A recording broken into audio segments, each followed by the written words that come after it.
एक मुर्गी पड़ी हुई है मरी हुई, माशाल्लाह से देख रहे हो किस एज पर आके मर रही है। बिल्कुल सही होने चाहिए थे अभी तक इनको, लेकिन ये हल्का फुल्का जो है ना इशू आ रहा है। तो क्या इशू आ रहा है इसको ज़रा हम देखेंगे, वजह निकालेंगे, क्या मसला है क्या हिसाब है, उसके बाद इसको हम ट्रीटमेंट देखते हैं। ना कोई इशू हो, सी ना कह रहा हूँ, लीवर के अंदर कोई ना कोई प्रॉब्लम हो या हार्ट फेलियर हो या कुछ ना कुछ हो, तो वो तो पोस्टमार्टम फाइंडिंग्स में पता लगेगा।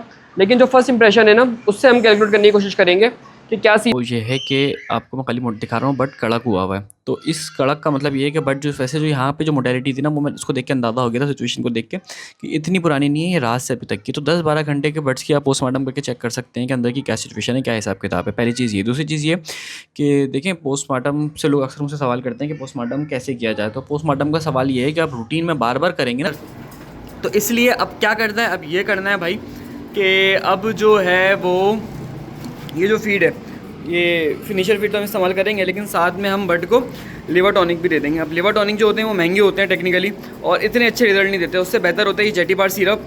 देखिए, आपको वो चीज़ें बताएंगे जो आराम से मिल भी जाएँ, अवेलेबल भी हो जाएँ, और आप बड़े फार्म से भी यूज़ कर सकते हैं। ये जेटीबार सिरप मैंने 1.5 लाख बर्ड्स पे भी देखा है, 5 लाख बर्ड्स पे भी देखा है।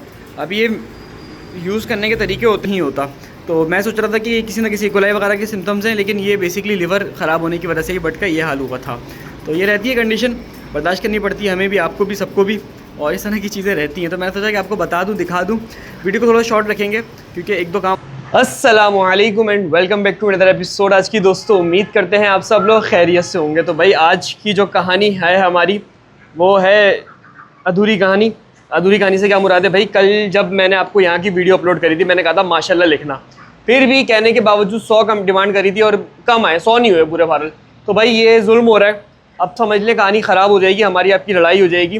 उसका रीज़न सारा ये है कि यार आप माशाल्लाह कह नहीं रहे, आज हमारे पास 2 मोटेलिटीज़ आ चुकी हैं। एक मोटेलिटी ये है और एक मोटेलिटी नीचे पड़ी हुई है। दोनों मैंने उठाई नहीं है जानबूझ के, कि आपको रीज़न बताना था कि क्या वजह हो सकती है, क्या रीज़न हो सकता है। तो हम इनका डिटेल में डिस्कस करेंगे। लेकिन भाई अगर इस पर 100 नहीं आए ना माशाल्लाह, फिर तो आप और हम भूल जाएँ कि हम वीडियो अपलोड करेंगे अगले हफ्ते तक। क्योंकि देखिए, गलत बात आप लोगों की है ना यार, आप लोग कर नहीं रहे, ये तो जुल्म हो गया। हमारी आपकी दोस्ती इस तरह तो ख़राब हो जाएगी। तो भाई अभी सिचुएशन ये है कि ये एक मुर्गी पड़ी हुई है मरी हुई, माशाल्लाह से देख रहे हो किस एज पर आके मर रही है। बिल्कुल सही होने चाहिए थे अभी तक इनको, लेकिन ये हल्का फुल्का जो है ना इशू आ रहा है। तो क्या इशू आ रहा है इसको ज़रा हम देखेंगे, वजह निकालेंगे, क्या मसला है क्या हिसाब है, उसके बाद इसको हम ट्रीटमेंट देखते हैं। तो भाई सिचुएशन ये है कि फॉर एग्जांपल ये वीडियो उनके लिए हेल्पफुल होगी जो पता लगा सकते हैं कि बीमारी क्या इशू हो सकती है मोटेलिटी को देखते ही। सबसे पहले जब हमारे पास मोटेलिटी आई तो उसकी मरने की पोजीशन क्या थी। देख रहे हो ये एकदम लंबी होकर मरी हुई है उल्टी। तो पॉसिबल है कि इसके जो ना सीने के अंदर इसका जो लिवर है उसमें कुछ ना कुछ इशू हो, सीना कह रहा हूँ, लीवर के अंदर कोई ना कोई प्रॉब्लम हो या हार्ट फेलियर हो या कुछ ना कुछ हो, तो वो तो पोस्टमार्टम फाइंडिंग्स में पता लगेगा। लेकिन जो फर्स्ट इंप्रेशन है ना, उससे हम कैलकुलेट करने की कोशिश करेंगे कि क्या सीन बनता है, क्या हिसाब किताब बनता है। तो पहले पोस्टमार्टम करेंगे इसका, उसके बाद चेक करेंगे। लेकिन ये जो उल्टी लेटी हुई है, इसका मतलब साफ़ है कि भाई कुछ ना कुछ इशू है। सेकंड हम ज़रा इसकी वो चेक कर लेंगे कि भाई कोई हड्डी वड्डी तो नहीं टूटी हुई कहीं से, कुछ कोई फिजिकल डैमेज तो नहीं है कहीं से। लेकिन ये खैर मुर्गा है और अच्छा खासा तैयार मुर्गा है। तो ज़रा चेक करते हैं क्या सीन हो सकता है। देख रहे हो किस वज़न का मुर्गा है, फुल तैयार जिसे कहते हैं ना माशाल्लाह से। ये देखो फुल चेस्ट तैयार हो रहा है। खैर इसको उठा के लेके चलते हैं, उसके बाद चल के फिर बात करेंगे। भाई जब तक इस मोटेलिटी को हम नीचे लेके जा रहे हैं ना, मैं आपको एक चीज़ बताऊँ, हमारे जो केजेस में भी एक मोटेलिटी आई है, और वो भी मैंने जानबूझ के इसलिए नहीं उठाई कि भाई पता तो लग सके कि क्या सिचुएशन चल रही है। तो भाई ये देख रहे हैं, ये भी सेम मोटेलिटी उसी पैटर्न के ऊपर, बट एकदम उल्टा पड़ा हुआ है। यकीन करें सुबह से इसको मैंने हाथ भी नहीं लगाया कि भाई वीडियो पहले बनाएंगे उसके बाद चीज़ें देखेंगे। पहले हमने दाना पानी किया, सारी चीज़ें करी, और मैंने कहा अब जब उठा गए ना तो पता लगाएंगे क्या सीन हो सकता है, क्या इशू हो सकता है।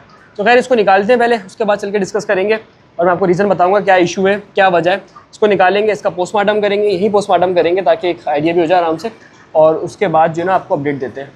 अच्छा भाई, क्या कहते हैं, अभी जो बट की सिचुएशन है ना इस टाइम पर एग्जैक्टली वो ये है कि आपको मैं खाली मोट दिखा रहा हूँ, बट कड़क हुआ हुआ है। तो इस कड़क का मतलब ये है कि बट जो वैसे जो यहाँ पे जो मोटेलिटी थी ना, वो मैं उसको देख के अंदाज़ा हो गया था, सिचुएशन को देख के, कि इतनी पुरानी नहीं है, ये रात से अभी तक की। तो 10-12 घंटे के बट्स की आप पोस्टमार्टम करके चेक कर सकते हैं कि अंदर की क्या सिचुएशन है, क्या हिसाब किताब है। पहली चीज़ ये। दूसरी चीज़ ये कि देखें, पोस्टमार्टम से लोग अक्सर मुझसे सवाल करते हैं कि पोस्टमार्टम कैसे किया जाए। तो पोस्टमार्टम का सवाल ये है कि आप रूटीन में बार बार करेंगे ना अपने बट्स का, एक कंटिन्यूसली रूटीन में करेंगे तो आपको ऑर्गन्स का पता लगेगा, चीज़ों का पता लगेगा। फिर उसके अलावा एनाटॉमी थोड़ी बहुत पढ़ें आप, हमारे कोर्स से आपको कुछ चीज़ें मिल जाएंगी, आइडिया हो जाएगा पूरी एनाटॉमी पढ़ के कि किस तरीके से होता है, क्या चीज़ें होती हैं।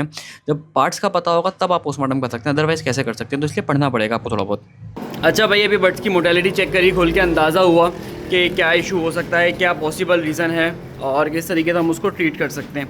तो अब जो सिचुएशन है ना, जो मुझे समझ में आई पूरी कहानी के बाद, वो ये आई कि भाई अभी जो है बर्ड वो बेसिकली थोड़े से स्ट्रेस से गुजर रहा है। कौन सा stress? High protein, high energy का, हाई फैट का स्ट्रेस। कैसे मैं आपको समझाता हूँ। देखें, अभी ये जो फीड है ये है बेसिकली फिनिशर, ये S3 कंट्रोल शेड की फिनिशर फीड है।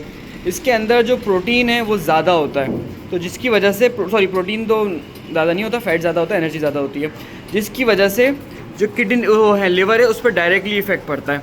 फॉर एग्जांपल, जब भी आप ब्रॉयलर बर्ड पालें तो 25वें दिन के ऊपर अगर आप, या 20वें दिन के ऊपर अगर आप उसको फिनिशर की तरफ स्विच कर रहे हैं 20वें-25वें दिन के ऊपर, तो उस टाइम के ऊपर जो बर्ड का लिवर है वो जाहिर से बात है उसको एकदम से, आप भले आप आराम से स्विच करें फीड को, जैसे फैस की वीडियो में आपको दिखाया या अपनी वीडियो में मैंने मिक्स करते हुए दिखाया है फीड को, लेकिन बर्ड के लिवर पर स्ट्रेस पड़ेगा क्योंकि जो उसको डाइजेस्ट करना है वो तो लिवर के थ्रू ही होगी ना। तो जाहिर से बात है उसकी स्ट्रेस की वजह से या तो लिवर इंलार्ज हो जाएगा या फिर लिवर के ऊपर कोई ना कोई टॉक्सिसिटी का इफेक्ट आएगा या कोई और भी इशू हो सकता है। सेकंड, जब आप फिनिशर फीड यूज़ करते हैं तो मेनली टॉक्सिसिटी का इशू आता है, भले वो किसी भी कंपनी की हो, कुछ भी हो। मैंने तो 80% केसेस में देखा है कि आपका जो बर्ड है ना वो 25 डेज़ के बाद अजीब व गरीब किस्म के सिम्टम्स शो करना शुरू होता है जब उसके ऊपर फिनिशर फीड लगती है। तो ये एक नॉर्मल सी कंडीशन है, एक नॉर्मल स्टेप है जो होता है हमारे काम के अंदर। तो इसलिए अब क्या करना है, अब ये करना है भाई कि अब जो है वो ये जो फीड है, ये फिनिशर फीड तो हम इस्तेमाल करेंगे, लेकिन साथ में हम बर्ड को लिवर टॉनिक भी दे देंगे। अब लिवर टॉनिक जो होते हैं वो महंगे होते हैं टेक्निकली और इतने अच्छे रिजल्ट नहीं देते। उससे बेहतर होता है ये जेटी बार सिरप। देखिए, आपको वो चीज़ें बताएंगे जो आराम से मिल भी जाएँ, अवेलेबल भी हो जाएँ और आप बड़े फार्म से भी यूज़ कर सकते हैं। ये जेटी बार सिरप मैंने 1.5 लाख बर्ड्स पे भी देखा है, 5 लाख बर्ड्स पे भी देखा है। अब ये यूज़ करने के तरीके होते हैं, लेकिन ये जो इफेक्टिव है ना चीज़ें, वो मैं आपको बता रहा हूँ। मैं आपको बोलूँ कि भाई 8000 का लिवर टॉनिक ले लो, वो वर्थ इट नहीं होगा, इससे ज़्यादा बेहतर नहीं हो सकता मेरे हिसाब से, जहाँ तक का मेरा ख्याल है। तो ये जेटी बार सिरप होता है लिवर के लिए, हेपेटाइटिस वाले लेते हैं, डिटॉक्सिफिकेशन एजेंट होता है ये, बेसिकली डिटॉक्सीफाई करता है लिवर को। तो उस हिसाब से ये आप यूज़ करें। इसमें क्या होगा, इसको 24 घंटे यूज़ कर सकते हैं, 1 स्पून 1 लीटर पानी के अंदर मिला के। और या फिर अगर आपको लगता है कि नहीं यार साथ में कोई बैक्टीरियल इशू भी है, जैसे कि अभी मैंने बर्ड में देखा तो बर्ड में मुझे कोई बैक्टीरियल इशू नहीं दिखा, ना इकोलाई दिखी, ना कुछ दिखी, हल्की फुल्की सी ऐसे बातें सिम्टम डेवलप हो रहे थे। तो मुझे ये समझ में आया टेक्निकली कि भाई मैं यहाँ पे इसके अंदर खाली फ़िलहाल ये 24 घंटे ये इस्तेमाल करूँगा, उसके बाद कोई एंटीबायोटिक का एहतियातन कोर्स करा दूँगा ताकि कोई इशू ना हो। तो क्योंकि बर्ड की फीड को भी इंक्रीज़ करेगा ये और उसके साथ साथ जो ना बर्ड्स की जो ओवरऑल हेल्थ है उसको भी इंप्रूव करेगा। तो ये कुछ चीज़ें थी जो मैंने सोचा कि आपको बताऊँ, दिखाऊँ और आप लोगों को समझाऊँ किस तरीके से हो सकता है। तो हर चीज़ का ट्रीटमेंट होता है, पॉसिबल होती हैं चीज़ें। अब काम का हिस्सा है मोटेलिटी, हम क्या कर सकते हैं। हम ये चाहें कि भाई सारा बर्ड सही रहे तो इस तरह नहीं होता।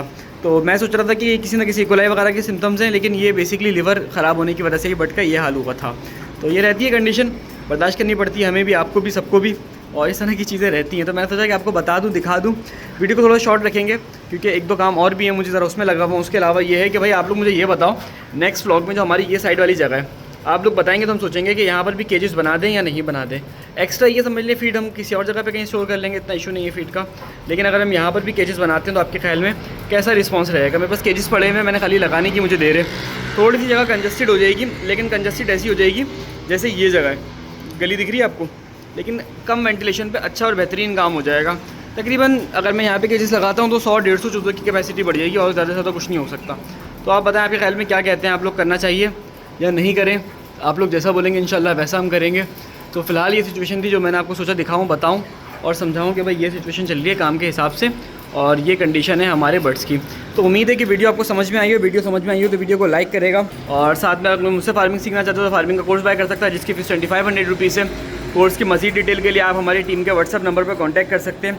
नंबर आपको स्क्रीन पर गिवन मिल जाएगा। मिलते हैं अगले एपिसोड में। अपना और अपने हेलो एल का ख्याल रखेगा। अल्लाह हाफिज़। अच्छा, मैं आपको पर्सनली बता दूं, मुझे फार्मिंग करते हुए तकरीबन 7 साल हो गए और जो साथ में जो मेरी डिग्री है ना वो भी BS पोल्ट्री साइंस की है। तो मिलते हैं अगले एपिसोड में, अपना ख्याल रखेगा। अल्लाह हाफिज़।